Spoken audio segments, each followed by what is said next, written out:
할렐루야. 4월 셋째 주일입니다. 함께 예배드리는 성도 여러분, 주님의 이름으로 축복하고 환영합니다.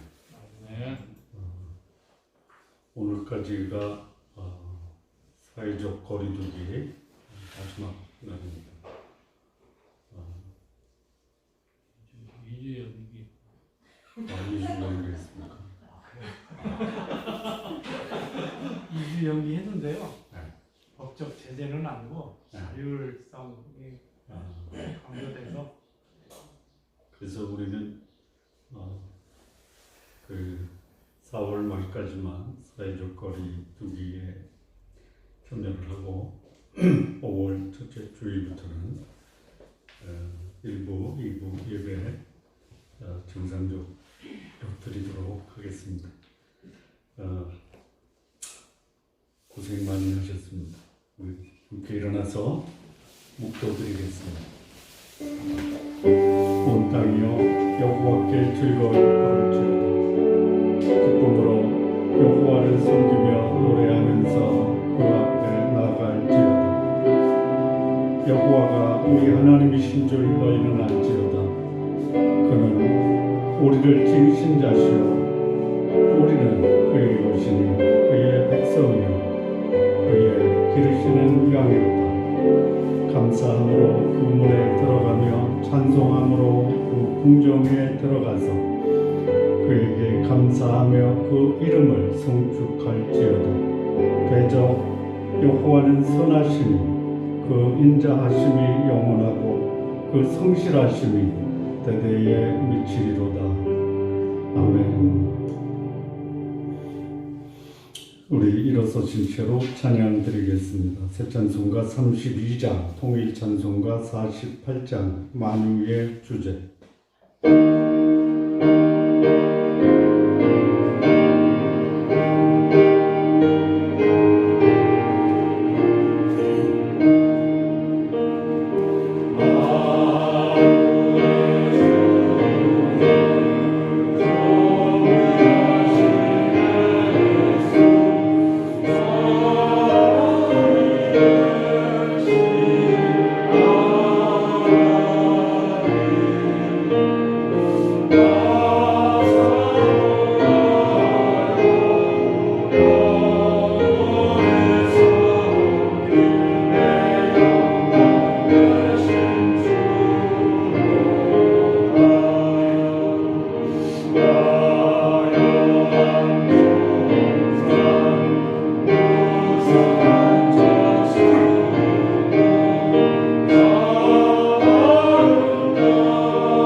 자리에 앉으시기 바랍니다. 우리 함께 기도드리겠습니다. 공동의 기도를 드린 후에 박양근 집사님 기도 인도해 주시겠습니다. 오늘 우리 예배 가운데 하나님께서 임재하시고 또 우리 가운데 살아계심을 경험할 수 있는 예배 되도록 기도하시기 바랍니다. 우리의 예배를 통해서 하나님께서 영광과 존귀와 경배를 받으시도록 기도하십시오. 이 시간 주 앞에 간절한 마음으로 나와 나의 가정 그리고 나의 사랑하는 조국 주께서 자비와 공율로 충만케 하시기를 구하시기 바랍니다. 한 주간 주께서 베푸신 은혜에 감사드리고 부정한 삶 정결케 하기 위해 자백하는 기도 드리시기 바랍니다. 코로나 바이러스로 인해서 여전히 고통받고 있는 사람들이 있습니다. 전 세계가 불안과 혼란 중에 있는데 이 시대에 우리를 향한 하나님의 뜻을 분별하고 하나님 앞에서 우리를 돌아보고 성찰할 수 있는 기회 되시기를 기도하시기 바랍니다. 4월 15일 총선이 끝났습니다. 선출된 국가의 지도자들, 그들이 하나님을 두려워하며 백성들을 기히 여기고 개인의 욕망과 탐욕을 내려놓고 나라의 많은 문제들 지혜롭고 슬기롭게 극복하여 국민들에게 사랑받는 지도자 되도록 기도해 주시기 바랍니다. 선교사님들을 위해 기도해 주십시오. 하나님께서 우리 선교사님들 안전하게 보호해 주시고 그들이 구하는 간절한 간구와 기도에 응답하시며 그들이 뿌린 복음의 씨가 아름다운 열매 되도록 기도해 주십시오. 육체가 연약한 성도들이 있습니다. 주께서 그들을 강건하게 하시고 치유되어야 할 부분 온전하게 회복시켜 주시도록 기도해 주시기 바랍니다. 마음이 곤고하고 지친 영혼들을 주께서 위로하시고 주의 평강으로 충만케 하시기를 기도하시기 바랍니다. 우리의 사랑하는 가족들 중에 주를 믿지 않은 분들 주께서 그 영혼을 구원해 주시도록 기도해 주십시오. 우리의 사랑하는 자녀들 주의 성령과 지혜로 충만케 하시기를 기도하시기 바랍니다. 각 가정에서 하는 사업, 다니시는 직장 외 주의 은혜가 넘치도록 기도하십시오. 저온나무교회가 거룩한 하나님의 공동체가 되게 하시고 주의 말씀과 은혜 위에 견고하게 세워지도록 기도해 주시기 바랍니다. 우리 성도님들 각 가정을 주께서 복되게 하시고 악한 세력으로부터 보호하시며 오직 예수 그리스도만이 주인이 되어 주의 사랑과 공의로 가득한 하나님의 나라 모두 이루시도록 우리 이 시간 합심해서 함께 기도드리겠습니다. 살아계신 하나님 아버지, 오늘 우리 가운데 임하여 주옵소서. 우리의 예배를 통해서 영광과 존귀와 경배를 받아 주옵소서. 이 시간 주 앞에 간절히 구하오니 나와 나의 가족, 나의 사랑하는 조국을 주의 자비와 공술로 충만케 하옵소서. 한 주간 주께서 베푸신 은혜에 감사합니다. 부정한 삶 이 시간 주 앞에 자백하오니 우리 주 예수 그리스도의 보혈로 정결케 하옵소서. 코로나로 인해 고통받는 우리의 지구 하나님 아버지, 불안과 혼란을 주께서 치유하시고 이 시대를 향한 하나님의 뜻을 분별하며 자신을 성찰할 수 있는 기회 되게 하옵소서. 총선이 끝났습니다. 하나님 아버지, 선출된 국회의원들 그들이 하나님을 두려워하며 백성들을 기히 여기고 개인의 욕망과 사명을 내려놓고 나라의 많은 문제들 지혜롭고 슬기롭게 극복하여 국민들에게 사랑받는 지도자 되게 하옵소서. 선교사님들을 위해 기도합니다. 하나님 아버지, 우리 선교사님들 안전하게 보호하여 주옵소서. 그들이 구하는 간절한 간구와 기도에 응답하시고 그들이 뿌린 복음의 씨가 아름다운 열매 되게 하옵소서. 육체가 연약한 성도들 하나님 아버지, 우리 연약한 성도들 분별하게 하여 주옵소서. 치유의 부분 온전하게 회복시켜 주시기를 간구합니다. 마음이 권고하고 지친 영혼들을 주께서 위로하여 주옵소서. 주의 평강으로 충만케 하시기를 구합니다.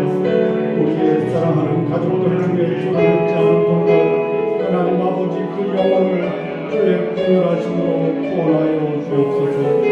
우리의 사랑하는 자녀들 주의 성령과 지혜로 충만하게 하시기를 구합니다. 각 가정에서 하는 사업, 다니시는 직장 외 주의 주옵소서. 우리 좋은 남교회 하나님 아버지 주의 거룩한 공동체가 되게 하옵소서. 주의 말씀과 은혜를 견고하게 세워지기를 구합니다.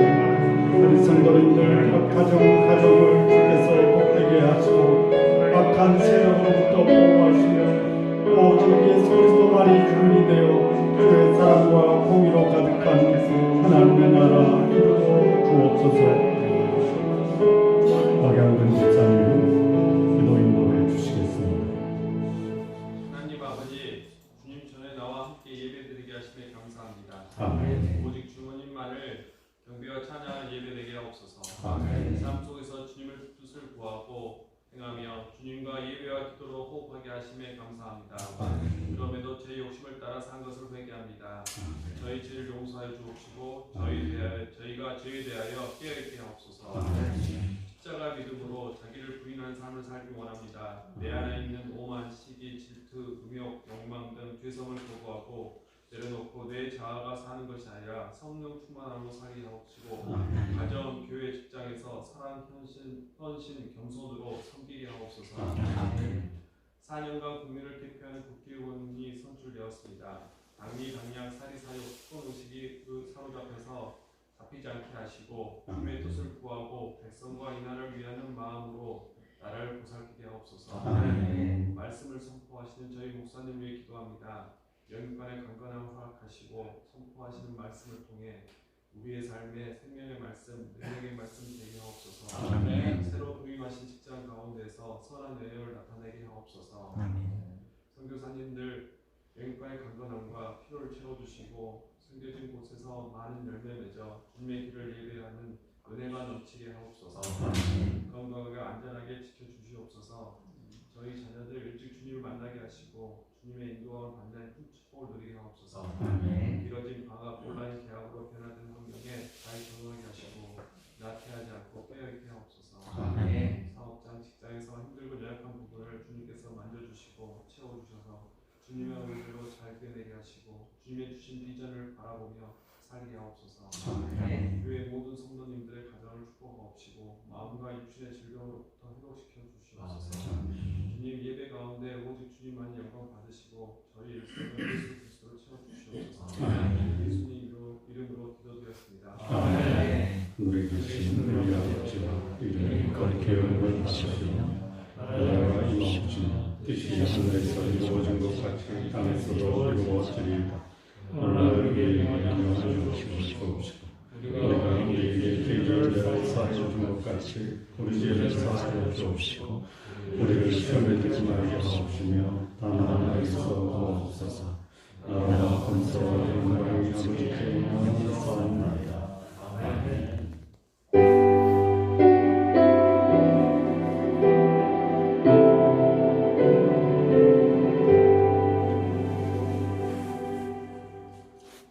오늘 함께 나눌 말씀입니다. 사무엘하 3장 1절에서 5절 그리고 사무엘하 5장 13절에서 16절까지 두 군데 말씀을 함께 보시겠습니다. 우리 본문 말씀 함께 교독하시겠습니다. 사울의 집과 다윗의 집 사이에 전쟁이 오래매 다윗은 점점 강하여 가고 사울의 집은 점점 약하여 가니라.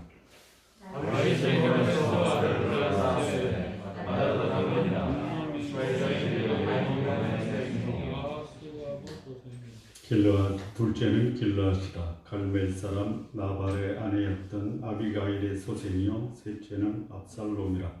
구술 왕 달메의 딸 마아가의 아들이요.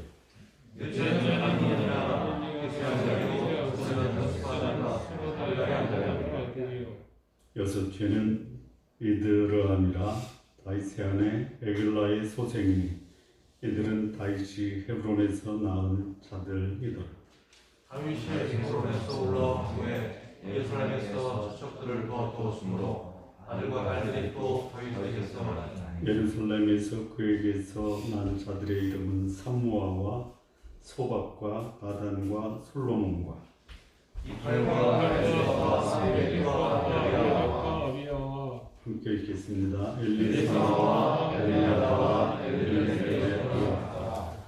기도하시겠습니다. 하나님 아버지, 참 연약하고 또 오염되고 부패한 사람들을 긍휼히 여기시고 주의 은혜로 하나님의 백성 되게 하신 것 감사합니다. 오늘 하나님 마음에 합했던 사람, 과연 그가 그러했는가를 주의 말씀을 통해서 우리에게 주시는 교훈과 권면을 마음으로 받게 하여 주옵소서. 예수님의 이름으로 기도합니다. 아멘. 다윗이 사울이 죽은 후에 그의 감은 점점 강성해지고 사울의 집안은 점점 약해져 갑니다. 근데 오늘 본문을 통해서 이 성경이 기록하지 않았으면 얼마나 좋았을까라고 하는 내용이 기록이 되어 있습니다. 시작은 점점 다윗의 가정이 강성해진데 강성해지는 이런 다윗의 가문에 좀 숨기고 싶은 이야기를 이 본문이 기록이 되어 있습니다. 강성하면은 문제가 없어야 되는데 강성해져도 그것이 소위 몰락의 단초가 될 수 있다라는 내용입니다. 하나님 마음에 합했던 사람 다윗으로 우리는 알고 있습니다. 그렇게 역사가 평가를 합니다. 다윗이 죽고 거의 1000년 이후에 신약의 기자 누가는 다윗을 가리켜 하나님 마음에 합했던 사람이다 라고 기록을 하고 있습니다. 1000년이 지나도 다윗이 하나님 마음에 합했다라는 것은 변함이 없습니다. 그런데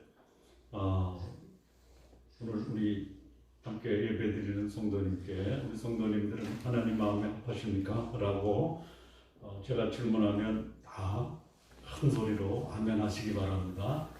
우리 성도님들은 다 하나님 마음에 합한 분들이시죠? 아멘. 감히 제가 어떻게 하나님 마음에 합한 사람이라고 말할 수 있습니까? 설령 제가 그래도 제 부르는 말을 못합니다. 혹 누가 제 삶을 돌아보고 그때 그분은 하나님 마음에 합했던 사람이고 그 평가는 여전히 변함이 없다. 이런 평을 받으시기 바랍니다. 아멘. 그렇게 어제 우리는 이 예배 공간을 확장하는 아주 그냥 역사적 역사를 이뤘습니다. 그리고 같이 우리는 짜장면을 먹었습니다. 그런데 어느 집사가 고난주간 사경에는 참석 못해도 동영상을 통해서 들으면서 하나님의 은혜와 긍휼이 얼마나 큰지를 알게 됐습니다. 그러더라고요.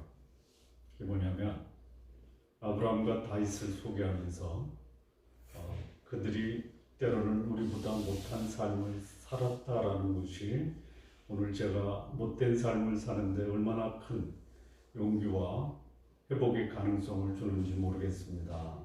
그래서 내가 그런 말을 했냐고 그랬더니 그런 말을 하셨다라고 그러더라고요. 이 다윗이 굉장히 좋은 장점이 있었어요. 있었어요. 그런데 단점도 있는 거예요.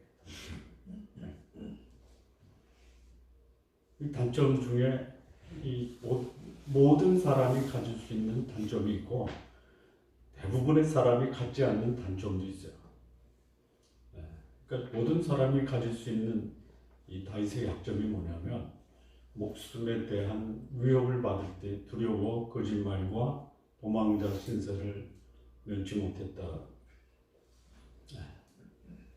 근데 그 위치에 있는 사람은 뭐 거의 그럴 수도 있다. 역사에서 소위 한 나라의 통치자가 된 사람들이 가지고 있었던 그 보편적 현상이 뭐냐면 아내들을 많이 뒀다. 그 왕이 아닌 분들은 그게 쉽지가 않죠. 예? 예.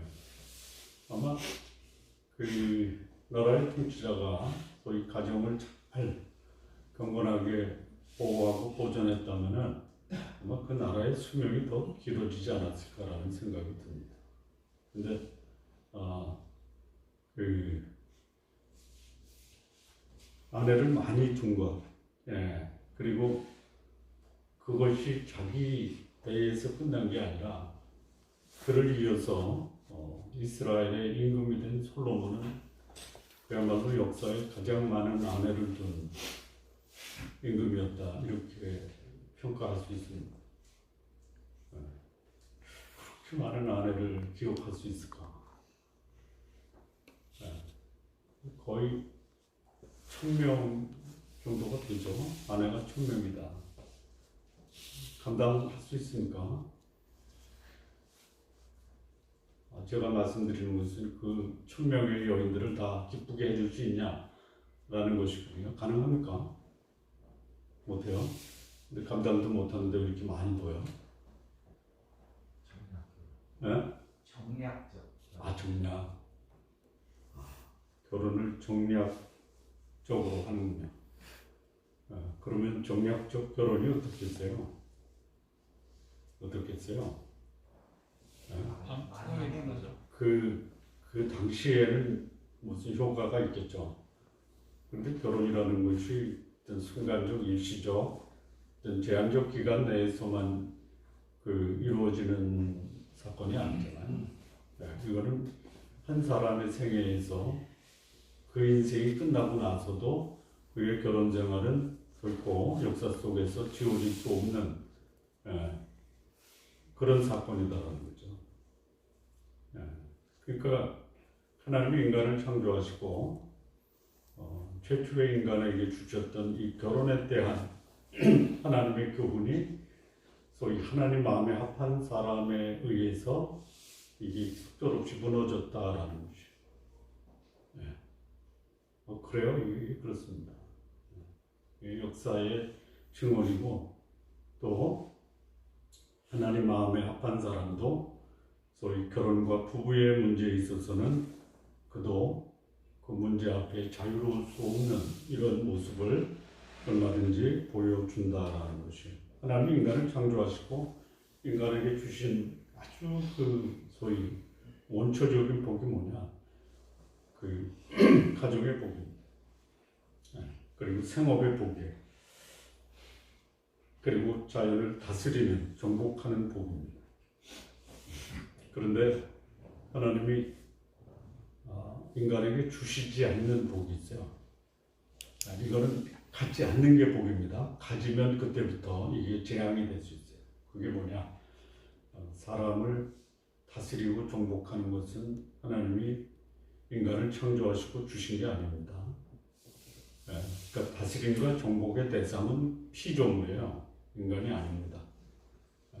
그러면 인간을 창조하시고 하나님이 인간에게 주신 인간에 대한 소위 삶은 어떤 삶이냐면 사랑하고 섬기는 삶이고, 그리고 사랑하고 순종하는 삶이 하나님이 인간에게 주신 사명입니다.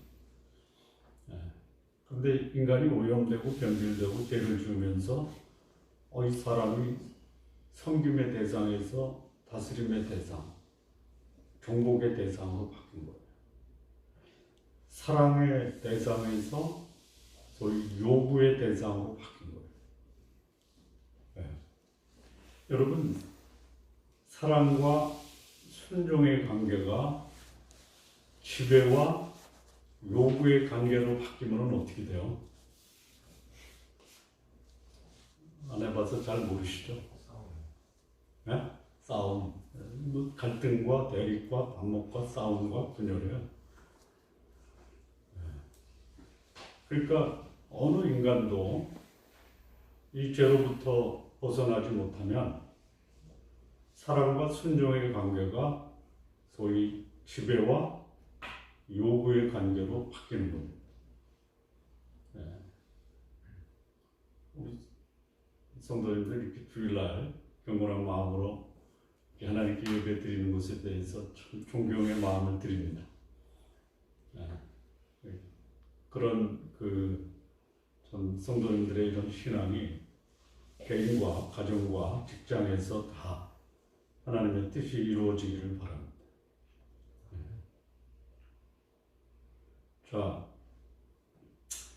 이 결혼을 통해서 하나님이 주신 첫 번째 복이 뭐냐면 생육하고 번성하고 땅에 충만하는 거예요. 그러니까 결혼해서 적어도 자녀는 3명 이상은 두시기 바랍니다. 2명은 더 가지면 좀 부족할 거예요. 그것도 아들만 둘 둔 거는 좀 부족해요. 적어도 3은 낳아야죠. 자, 그 다음에 어떤 복을 주셨냐면 생업의 복을 주셨어요. 그러니까 하나님 만드신 피조물을 관리하도록 허락하신 겁니다. 그래서 우리에게 허락하신 이 삶의 터전, 직장이죠.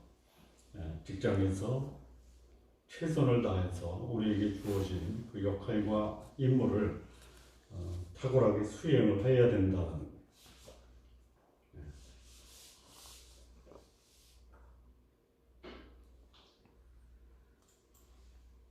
자, 이 다윗을 우리가 보면 이 다윗이 하나님 마음에 합했다라고 얘기합니다.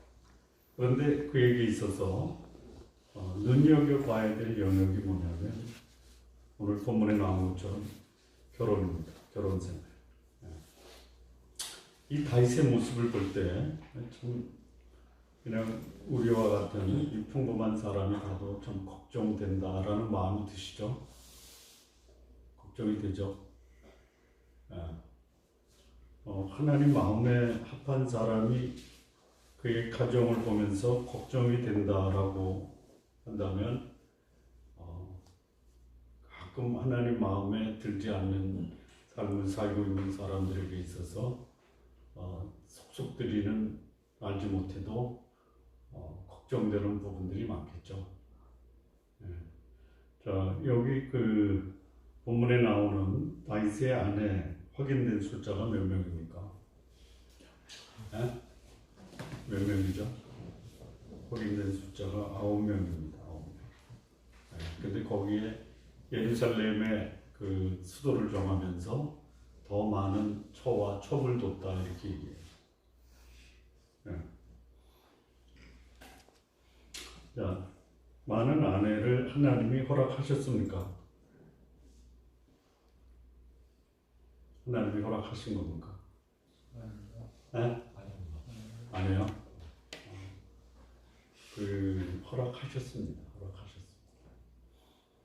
우리아의 아내 바세바를 다윗이 불법적으로 취했을 때 하나님이 나단 선지자를 통해서 뭐라고 하냐면 네가 아내를 더 원했다면 줄 수 있었다 이러죠. 그런데 너희가 다윗에게 내가 불법적으로 남의 아내를 취해서 내 앞에 큰 죄를 범했다 이렇게 얘기해요. 그러니까 하나님의 뜻이 크게 두 가지예요. 첫째는 절대적인 하나님의 뜻이 있습니다. 절대적인 하나님의 뜻. 그건 뭐냐? 우리가 천국 가기 위해서 하나님, 즉 사람으로 오신 예수 그리스도 그를 믿음으로 하나님 나라에 갈 수 있다라는 것은 어떤 경우도 타협이나 양보가 없습니다. 이거를 뭐라고 하냐? 절대적인 하나님의 뜻이다라고 합니다. 하나님의 백성이 되기 위해서 회개하고 예수 믿는 것, 그 외에는 없습니다. 이거를 뭐라고 하느냐? 절대적인 하나님의 뜻입니다. 그런데 허용적 하나님의 뜻이 있어요. 그것이 하나님이 기뻐하시는 일은 아닌데 하나님이 하나님의 형상대로 지음받은 인간에게 주신 그 인간의 의사 결정권이 있어요. 인격이 있어요. 성품이 있어요.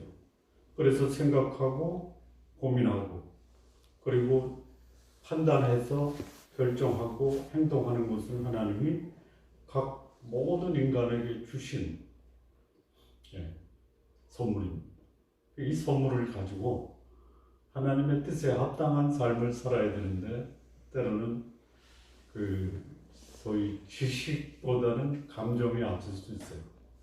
자, 인격 성품의 구성 요소가 지식과 감정과 의지의 결합이 성품이죠. 그런데 이 세 가지를 균형 있게 사용해서 의사결정을 내려야 됩니다. 근데 지식은 없는데 감정이 앞서요. 그럼 지식이 뒷받침되지 않고 감정에 의지한 행동은 어떤 행동이 나올까요? 대충 짐작이 가죠? 자, 감정은 고려하지 않고 지식에만 근거해서 의사결정을 내리고 그리고 행동을 해요. 여기도 문제가 생길 수 있죠. 뭐 지식적인 근거도 없어요. 정서적인 고려도 없어요. 그냥 눈 딱 감고 결정할 수도 있죠. 그러면 거기도 문제가 생길 수 있죠. 그래서 그야말로 가장 정상적이고 또 그 실수를 줄일 수 있는 그 행동은 뭐냐? 지식적 근거가 있어야 되고 정서적 고려가 있어야 되고 그리고 의지적 판단이 함께 조화를 이루고 어우러졌을 때 내려지는 그 결정과 행동이 실수를 줄인다라는 거예요. 자, 하나님 마음에 합한 사람이 하나님 그렇게 인정하셨어요. 근데 여기 다윗이 아내를 많이 뒀다라고 했을 때 이 많이 둔 행동의 근거가 지식에 근거한 겁니까? 감정에 근거한 겁니까? 다분히 감정에 근거한 거죠. 그리고 그럴 거예요. 그래도 그때의 그 사랑은 진심이었다. 그때의 그 감정은 나를 속였다가 맞죠.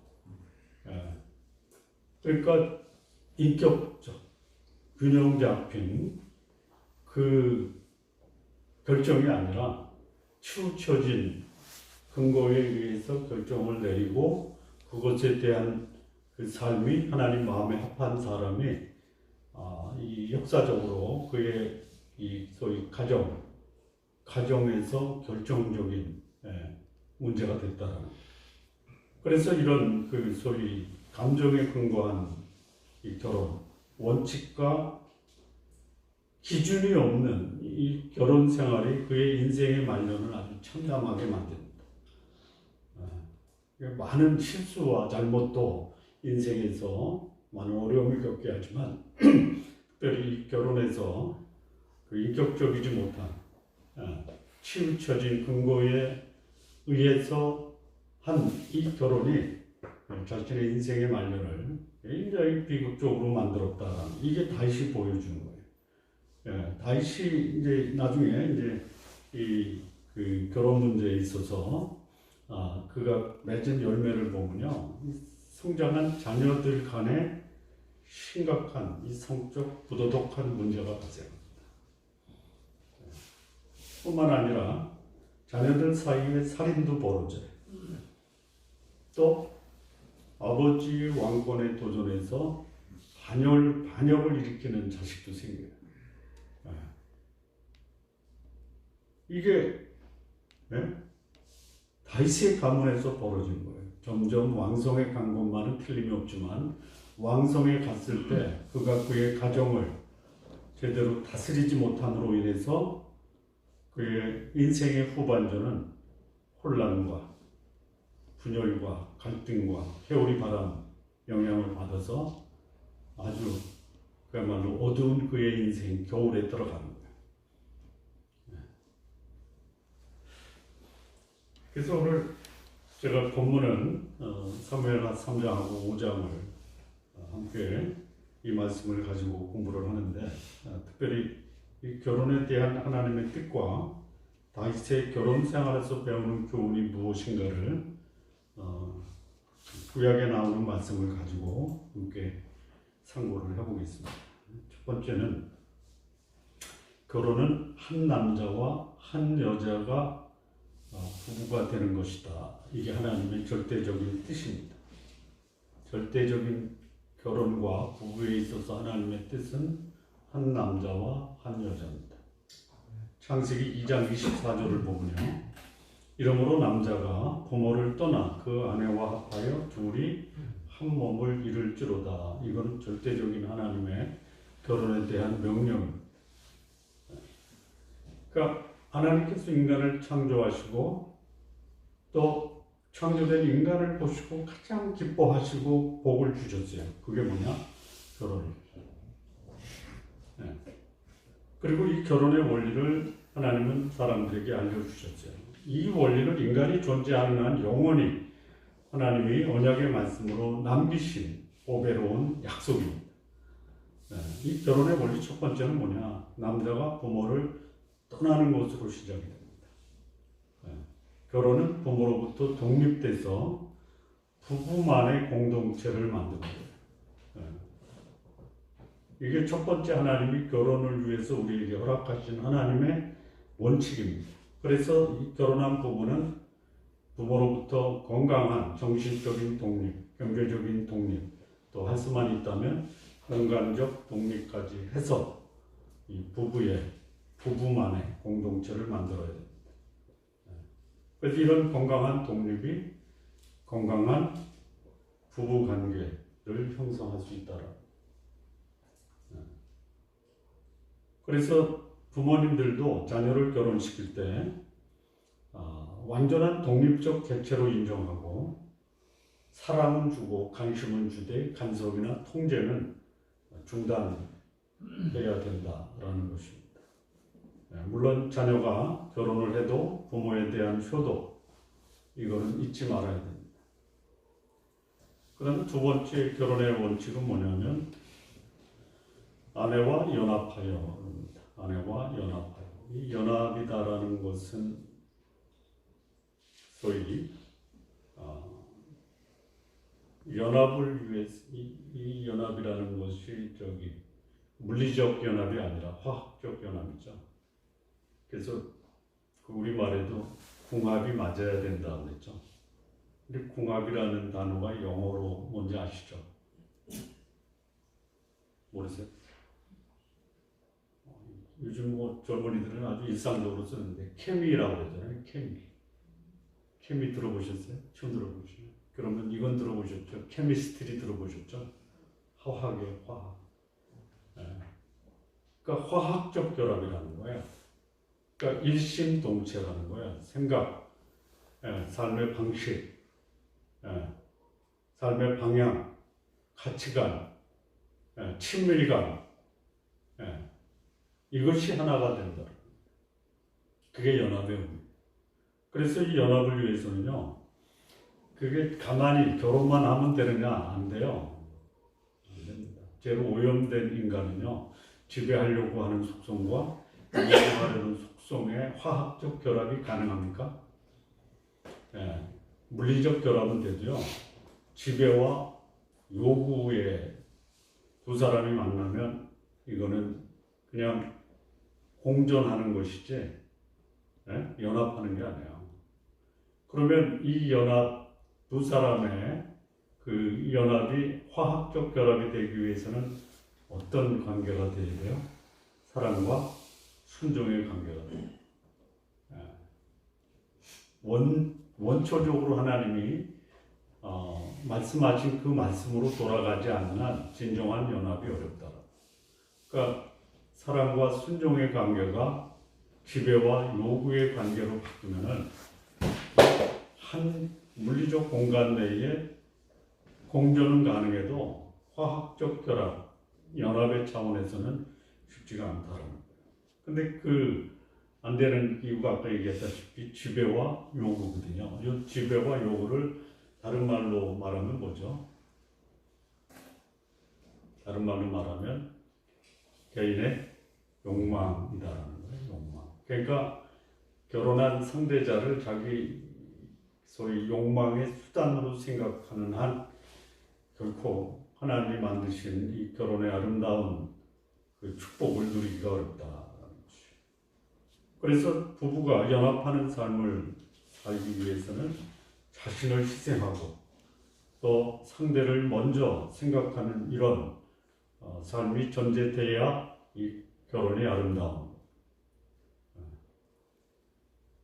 그래서 이 소위 연합에 우리가 좀 놓치고 싶은 거, 제가 좀 전에도 말씀드렸다시피 이 연합된 관계는요, 지식과 감정과 의지가 결합돼야지 이게 진정한 부부의 연합이 되는데요. 그런 부부의 연합에서 결코 놓쳐서는 안 되는 그 특징 중에 하나가 뭐냐면요, 함께 있으면 기쁜 겁니다.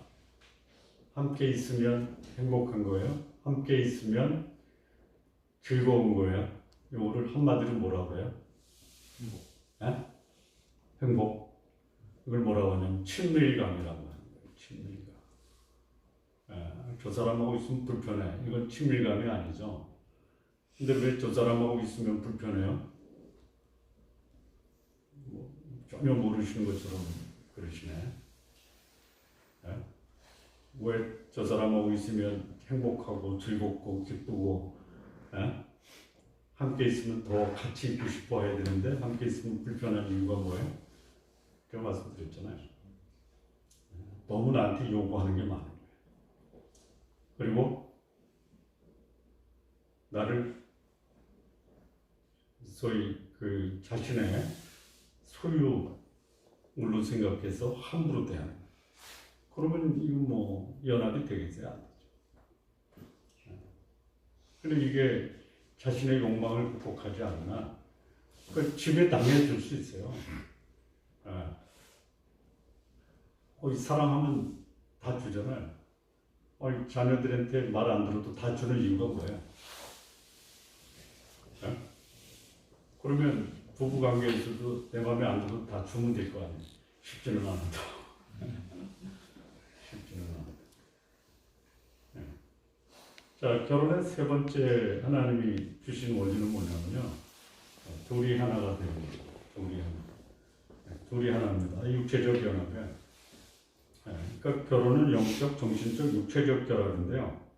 여기서 이제 이런 영적으로 하나가 되고 정신적으로 하나가 되고 육체적으로 하나가 되는 게 진정한 결혼이고 부부의 행복이 그걸 통해서 누릴 수 있는 겁니다. 그러니까 영적인 연합이 없다. 이거 뭐 괴로운 거예요. 정신적 연합이 없다. 이것도 괴로운 거예요. 그리고 이 육체적 결합도 없다. 이것도 동서로 이 세 가지가 같이 결합이 되는, 이 둘이 하나가 된다라는 게 육체적 결합뿐만이 아니에요. 오히려 이 영적인 연합이나 정신적 연합이 안 되는데 육체적 결합이 있다. 그것을 추구하는 사람들이 있잖아요. 돈 주고. 그건 결혼이 아니에요. 그건 아니에요. 그러니까 이 영적, 정신적, 육체적 결합을 할 수 있는 유일한 그 소위 그 축복을 누릴 수 있는 것은 결혼을 통한 부부를 통해서만 누리는 하나님의 특별한 선물. 그래서 이 둘이 하나가 되는 것을 잘 가꾸고 또 누릴 수 있는 그 기회를 우리는 발휘해야 된다. 그러니까 여기서 둘이 하나가 되는 겁니다. 둘이 하나. 그러니까 둘 이상의 하나가 될 수는 없어요. 성경이 둘이 하나가 될 때 안 되니까 하나님이 허락하신 합법적 제도가 뭐냐면 이혼이라는 거예요.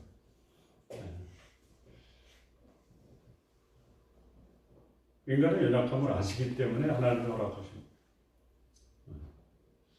그러나 하나님이 합법적으로 둘이 하나가 되는 것 외에 다른 것을 허락하지 않습니다. 근데 인간은 하나님의 절대적인 뜻에 대해서 그거를 자기 생각과 판단대로 변화시킵니다. 그러니까 과거에는 전혀 생각하지 않은 것, 이게 지금은 뭐 그냥 공공연하게 이슈화 되고 있어요. 남자가 자기 아내와 여자와 연합해서 둘이 하나가 됩니다. 근데 남자와 남자 더불어 하나가 돼. 이거는 하나님의 창조의 질서를 아주 그냥 심각하게 훼손하고 인간의 그 공동체를 파괴하는 아주 그냥 큰 범죄입니다. 아마 얼마 있다가는 제가 이렇게 강대상에서 이런 설교하면 누군가가 고발하면 그냥 좀 구속될 수 있는 시대도 올 수 있어요.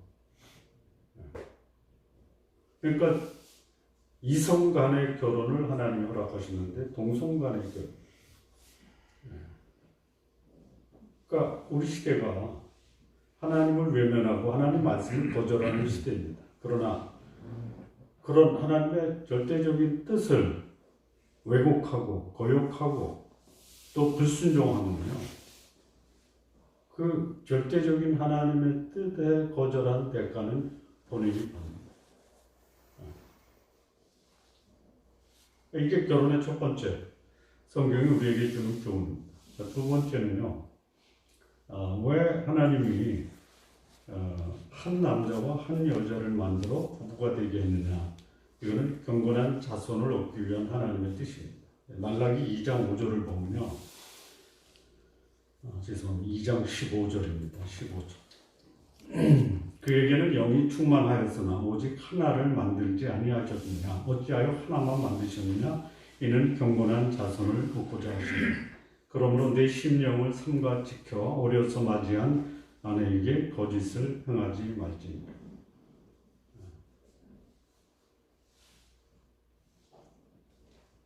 그러니까 결혼은 하나님이 인간에게 주신 최초의 복입니다.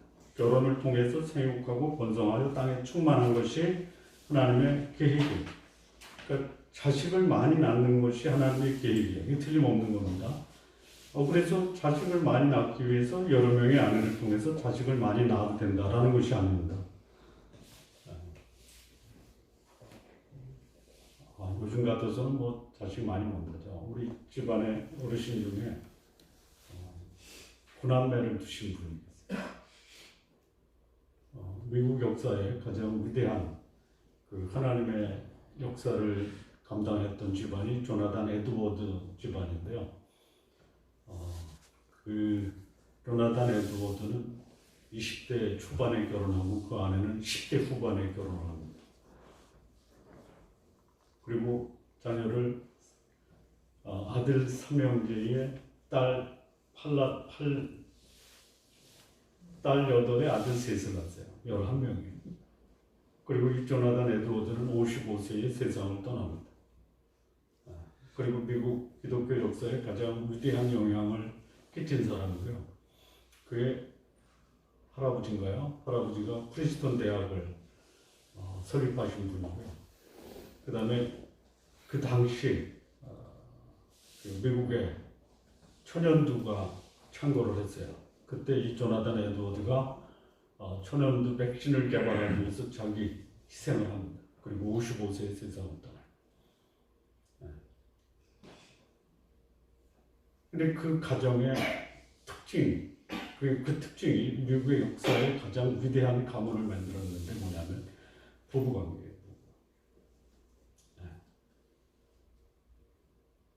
그래서 하루에 3번 자녀들 앞에서 이 부부의 친밀감을 표현한 거예요. 의무적인 것이 아니라 그 조나단 에드워드의 그 전기를 보면요, 자기 아내를 10대 초반과 10대 후반에 만나는데요. 그 자기 아내를 향한 이 조나단 에드워드의 고백이요, 그야말로 이건 천국에서 이루어지는 그런 사랑의 모습이에요. 그 사랑을 평생 자녀들 앞에서 보여주고, 그리고 그 자녀들은 미국 역사에 가장 위대한 영향을 끼친 가문으로 역사가 증언하고 있는 것이죠. 그러니까 이 경건한 결혼은 경건한 자녀를 낳기 위한 필수 조건이라는 것입니다. 그러니까 물론 그 한 남자와 한 여자와 결혼하면 모든 자식이 경건하냐? 아닐 수도 있어요. 그런데 아닐 수도 있다면 경건하지 못한 결혼 생활하면 자식이 어떻게 되겠어요? 심각한 거예요. 아주 심각한 것이. 그러니까 어차피 경건한 자식을 얻기가 쉽지 않다. 그러니 나 살아있을 동안 좀 그 남녀 문제에 있어서 한 여자가 아닌 여러 명의 아내를 두자. 이렇게 생각하는 사람들이 있어요. 거기에 감동을 받고 그거를 지금도 몸소 실천하는 사람들이 있어요.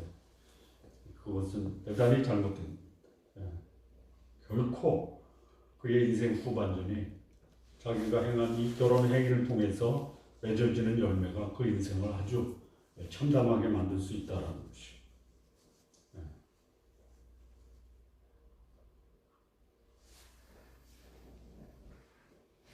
자, 이 경건한 부모가 자식에게 영향력을 행사했을 때는요, 자녀들이 그 영향력을 받는다라는 것은 뭐냐면 부모의 권위를 인정하는 겁니다. 부모가 자식으로부터 권위를 인정받으려면요, 이 부부 관계가 그 최고의 자녀들부터 부모가 신뢰와 존경을 받을 수 있는 가장 좋은 방법.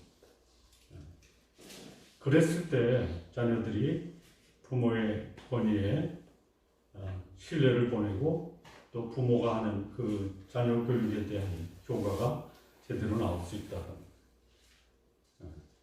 그러니까 우리를 이어서 다음 세대를 이어갈 자녀들이 경건하고 거룩한 하나님의 자녀가 되기 위해서 하나님 우리에게 허락하신 가장 효과적인 그 방법은 뭐냐?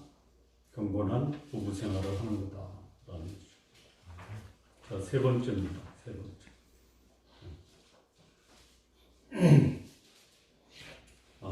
아까도 말씀을 드렸다시피 하나님의 이 결혼에 대한 그 하나님의 뜻은 뭐냐? 둘이 하나가 되는 거예요. 그런데 여러 명의 아내를 두는 것, 이거 하나님이 허용을 하세요. 허용을 하세요. 그런데 그 책임은 누가 지는 거예요? 내가 지는 거예요. 행한 대로 거두는 거예요.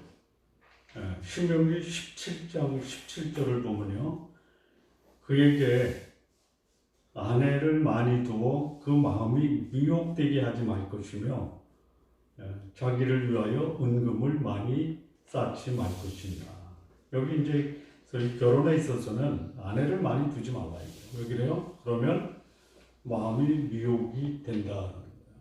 미혹된다라는 게 뭐냐면요, 옳고 그르고 분명하게 자기의 미래를 제대로 된 방향을 가지고 바르게 사는데 아내를 많이 두면 그게 혼란스럽게 된다. 자, 은금을 많이 쌓지 말라고 그랬죠. 누구를 위해서? 자기를 위해서. 그러니까 다른 사람을 위해서는 많이 쌓아도 됩니다. 이게 다른 사람을 위해서 돈을 많이 벌겠습니다 해놓고 결국은 자기만을 위해서면 이거는 안 되는 거예요. 그러니까 많이 보십시오.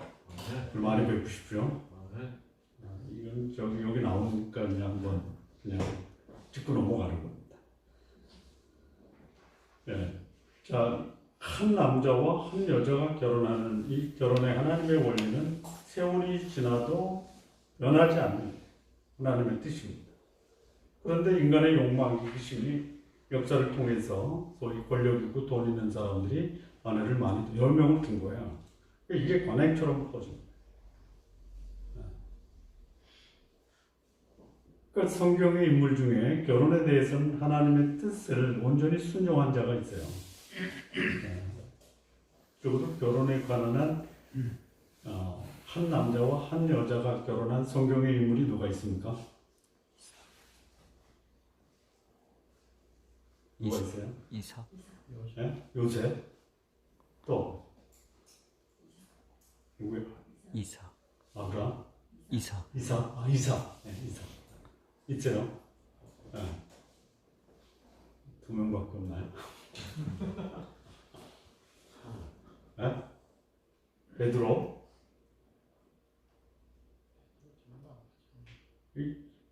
그러니까 신약에 나오는 그 하나님의 사람들에게는 적어도 그 예수님께 복음을 듣고 구원받은 하나님의 백성들에게는 적어도 이 결혼의 문제에 대해서는 크게 문제가 된 분이 이렇게 나오지가 않는 것 같아요. 구약에는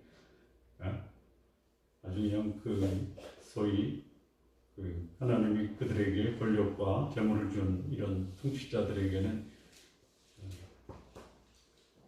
결혼에 대한 문제가 많이 생겼다라는 생각이 듭니다.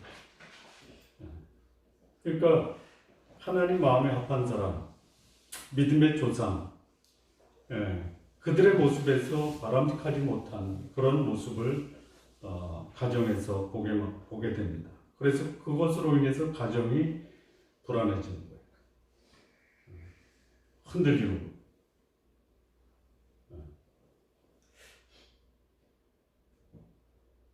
이게 역사의 교훈이에요. 뭐 아브라함, 야곱, 이 다윗, 이 가정의 문제가 있는 거예요. 그래서 그 한 사람의 가정에서 생긴 문제가 역사를 통해서 증명하고 있는 거예요. 그러니까 우리는 내 인생을 진짜 바람직하고 또 소위 아름다운 열매를 맺는 삶을 살아야 될 책임이 나에게 있어요. 그런데 내 삶을 나에게서 국한시키지 말고 나를 통해서 이어질 소위 다음 세대 미래까지도 볼 수 있는 이 결혼, 부부관계를 유지해야 될 필요가 있다는 거예요. 여기 다윗의 삶을 보면요, 앞서도 말씀을 드렸다시피 아내가 너무 많아요. 그래서 정상적이지 못한 이 다윗의 가정 생활이 그의 자녀들 사이에서 고스란히 재현돼요. 소위 이스라엘의 12지파가 야곱의 후손들 아닙니까? 그래서 유다의 그 후손이 불륜으로 출생한 거거든요. 불륜, 시아버지와 며느리. 그래도 하나님이 유다를 사용해서 다윗을 낳게 하셨어요. 근데 이 소위 죄의 뿌리가 그냥 부숙부숙 나온 거예요. 이 경건한 삶을 산다는 게 얼마나 중요하냐라는 거죠. 그래서 이 결혼에 대한 하나님의 뜻 다시 정리하면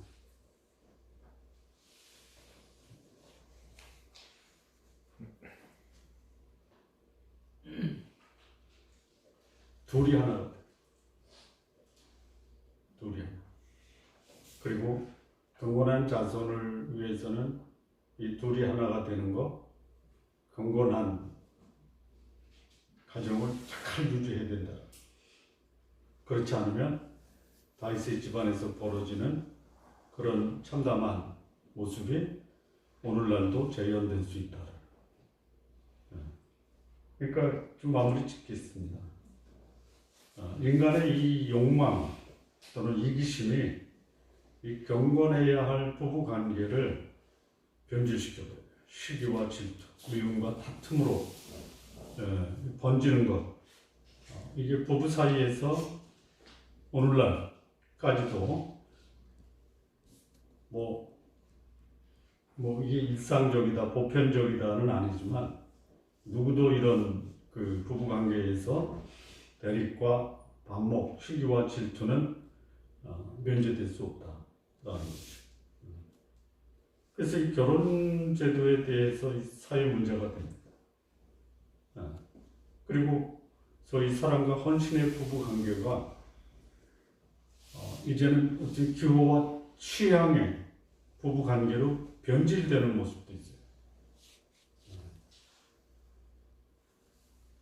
그러니까 하나님이 제시한 이 결혼의 원리가 준수되지 않은 곳에서 그 결혼 관계가 원만하고 복된 관계로 지속된다라는 보장이 어렵다. 물론 성경의 결혼 원리가 이루어지는 곳에서도 갈등과 대립은 있어요. 그러나 하나님의 원리가 지켜지는 곳에서는 하나님이 돌보시고 책임지시고 마침내 아름답고 복된 열매를 맺게 하신다는 거예요. 인간의 욕망을 극복하는 하나님의 원칙이 뭐냐? 사랑과 공의예요. 근데 그것이 부부 관계에서도 사랑과 공의는 계속 그 원리가 부부 관계에서 이루어져야 한다는 거죠. 그래서 사랑과 공의가 준수되는 부부는 행복하고 아름다운 인생, 그리고 그의 후손도 경건한 후손들을 둘 수 있다는 거예요. 그러니까 하나님의 결혼 원리가 왜 지켜져야 되느냐? 그 하나님의 결혼 원리를 지키는 하나님의 사람들의 삶의 아름다움과 행복을 위해서는 반드시 지켜져야 된다. 행복을 원하는데 하나님이 제시하신 원리는 외면하고 있다. 하나님의 진리는 뭐냐? 심는 대로 거둔다.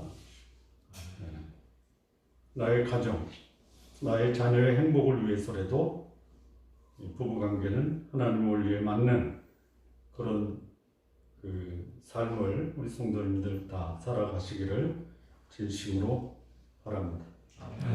기도하시겠습니다. 하나님 아버지 감사합니다.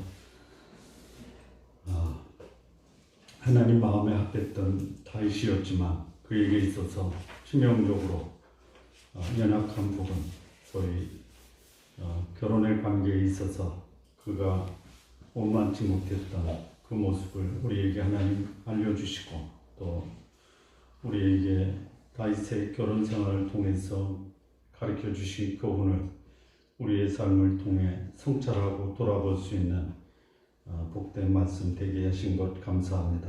우리의 가정, 하나님 앞에 경건한 가정을 잘 보존할 수 있도록 하나님 인도하시고 역사하여 주옵소서. 예수님의 이름으로 기도합니다. 아멘.